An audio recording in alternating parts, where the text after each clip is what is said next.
మిగతా వాళ్ళని బతకనిస్తారు అసలు వాళ్ళు, ఒకవేళ నిజంగా అదే జరిగితే కనుక. కానీ వాళ్ళ మీద క్రూరత్వ ప్రచారం చేయడం ఎందుకు, వాళ్ళు సక్సెస్ అవుతారు. ఇప్పుడు అలాంటి స్టేజ్లో ఉన్న వాళ్ళ ఫీలింగ్స్ ఎవరైతే ఉన్నాయో వాళ్ళ యొక్క వితండవాదానికి లొంగిపోతున్నది ప్రభుత్వం. ఆ వితండవాదాన్ని అమలు చేసేటటువంటి పనే ఇలాంటి కేసులన్నీ కూడా. నిరంతరం ఎవడో ఒకరిని కేసుల్లో పెట్టి అరెస్టులు చేస్తూ ఉండాలి, కేసు పెట్టామనాలా, ఏడిపిస్తూ ఉండాలి, అలా ఏడుస్తున్న వార్తలు ఈనాడు జ్యోతిలో వస్తూ ఉండాలి, అర్ధజన్లో ఛానల్ డిబేట్ చేస్తూ ఉండాలి.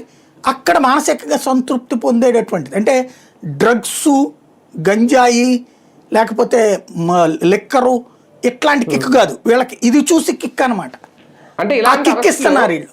అంటే ఇలాంటి అరెస్టులు లేదంటే జర్నలిస్ట్ని, శ్రీహరి లాంటి వాళ్ళని అరెస్టులు చేయడం భయపెట్టడమా, లేదంటే అనవసరంగా కెలుక్కుంటుందా కూటమి ప్రభుత్వం?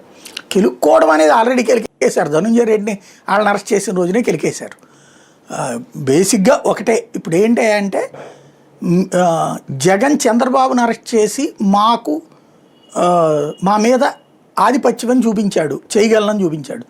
జగన్ని కాకుండా జగన్కి నరకం చూపెడతాం మేము, ఇది వాళ్ళు చెప్పేటటువంటి మాట. అందులో భాగం అంటారు అన్నమాట ఇవన్నీ.